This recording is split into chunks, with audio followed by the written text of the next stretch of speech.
gaining those networks, gaining those connections. And also it's the other thing that I think some people do struggle with is when you're asked a question, well, this piece of work needs to be done, what is your time? You know, working out whether your price is too high or too low, making sure that you're being competitive because you do want people to come back. You know, so I definitely understand those. The money thing is working out your prices and your times. For me, in terms of timing with a lot of my client work, I make sure personally, because this is what I explain to them, I am a human being. What I do personally is art. So some things aren't, and they are tasks, and like you can just kind of get on with them because they're instructional. But what I do is actually art. So I do have to feel a certain type of way to get on with your work, or it will not have the passion behind it. So I set a date.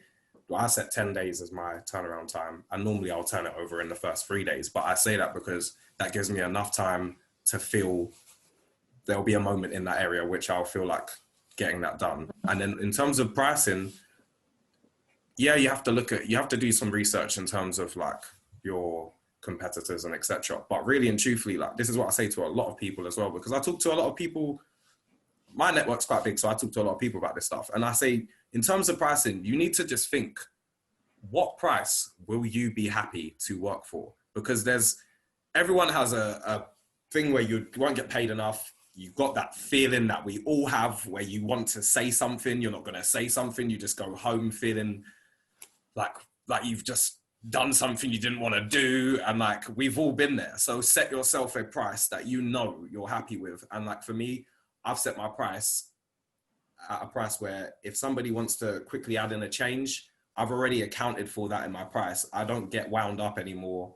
And there's people that charge more. I shot for New Balance like a few months ago, and I charged them, I'm not here to talk money, but I've charged them a price anyway. And I'm more than happy with that price.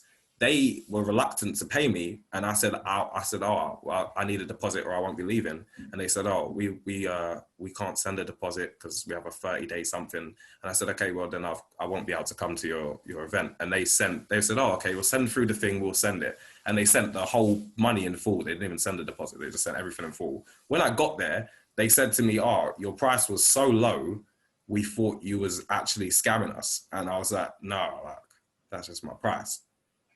And I was happy with that price. My point being is I'm happy with that price. They're expecting more. And I never felt hard done by. I didn't go, oh, do you know, I could have charged them more. Because to be honest with you, I was more than happy with what I charged them. And I don't need to get myself wound up and start feeling like, oh, I could have charged them more. That's another question, actually. One of the things that people don't realize is that when you are your own brand and you are your own business, you know, you are your own company, what contingency plans you have in place? Like if you become ill, if you're ill and you can't go out there and work, you know, what happens? If you're looking to be independent in that aspect, you do need to be financially, like you have money management skills at the end of the day. You need to be realistic know what your outgoings are and make sure you have, or at least insurance, like critical. I mean, like I would say for myself, like having critical illness cover. So if you do get sick, you've got some sort of like insurance payout. But I think it's something that people also might need to think about if they don't have another source of income coming in to cover their bills, because that's one of the difficulties, particularly when I think about what's happening right now. Yeah, Corona now. For me, you don't know how long you could be out for, you know, so. Yeah, no, I understand it entirely. Unfortunately, I've managed my money in a way in which I will not be too affected by that, but at the same time, my growth may be affected during this period, and I do understand that. I think really and truthfully, if you are going into something like that, you need to be realistic in terms of what you've got behind you. And even if you're going to try and go into something new, like you say, you probably do have something in that place already, and you should do a transition. It shouldn't be something that you snap over into. You should be transitioning into it. And I know some people do work a lot, and I understand it, but with time management, you can get a lot of things done. And I think people underestimate how much they can get done. especially if it's, like I said, you're going into something you enjoy, like that you would do naturally, you should be able to build that while supporting yourself at the same time. At the end of the day, this is the real world. And as much as we'd love things to be super, super easy, they're not. And that's how we've ended up here. Even I was explaining in the pre-meeting before we got here, the reason I ended up doing what I do is because I couldn't get a job. Like, I could not get a job. I tried, I've got an A in maths, A in media, like I've got my English, I've done triple science. I could not get a job at all.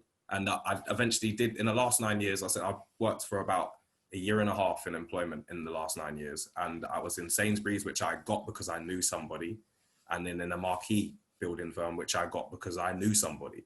And like, things definitely aren't easy, but if you are and you've got yourself a job or something, you should try and use that as leverage. It's either they say you find yourself a cheap job that you don't get paid much in an industry where it's going to be beneficial to you. So like you're saying, you'll get your networking and meet people that are useful towards where you're trying to go, or you work in a job where you get paid enough, but it's not. Sometimes maybe try to get yourself a part-time job that pays more. Even me, I've tried to make freelance videography and stuff isn't the only thing I want to do in life. I've got lots of other things I want to do, and I'm actually using this as leverage to do the other things I want to do, because I don't have to spend all my time doing this. I can just do bits of that, and that allows me, I've got lots of things that don't turn over money. I've got things that do turn over money, and I've got businesses that don't turn over money yet, but I'm able to do that because it's not about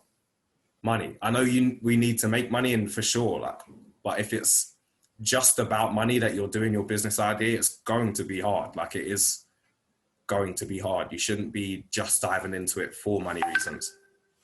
Well, exactly, because you have to know the reasons why you want to do it, and it should be because it's something that you also enjoy, that you do not mind, you know, because I'm sure you would agree that you have to put the work in, you know.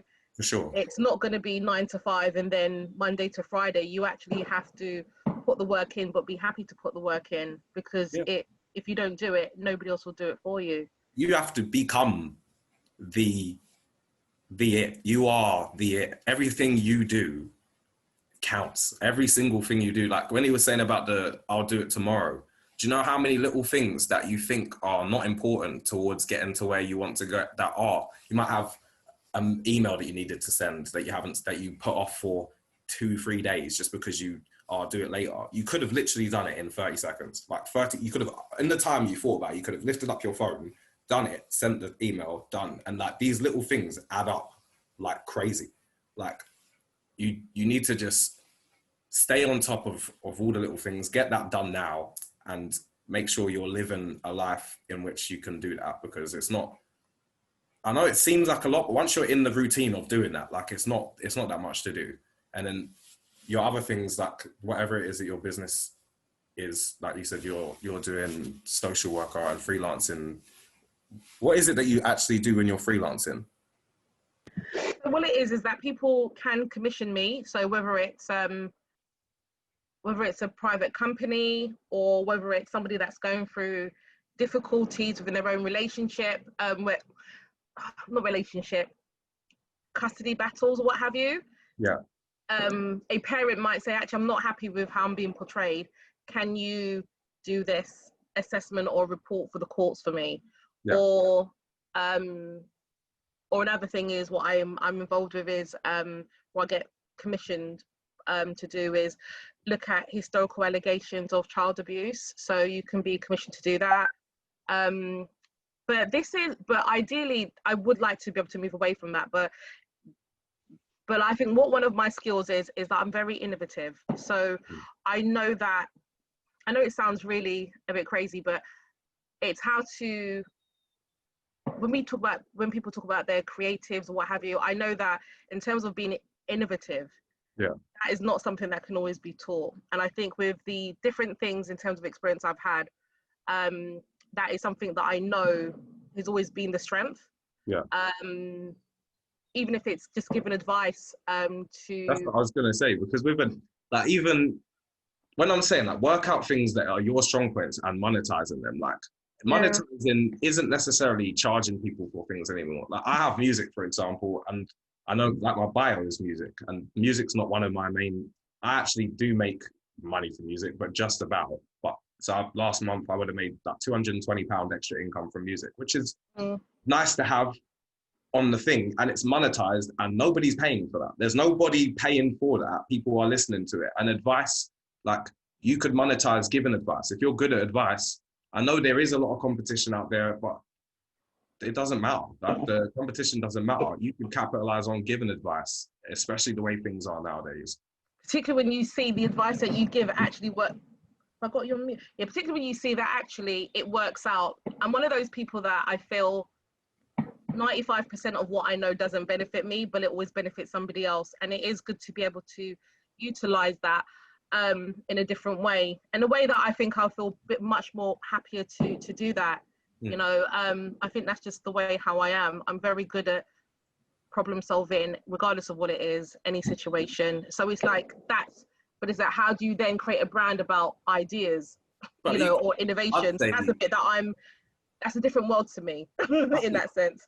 Having things like, even if you start with running Zooms like this, obviously there's Corona, but running events where you can speak to people, and the breakout room's gonna close in a minute. But go on, quick.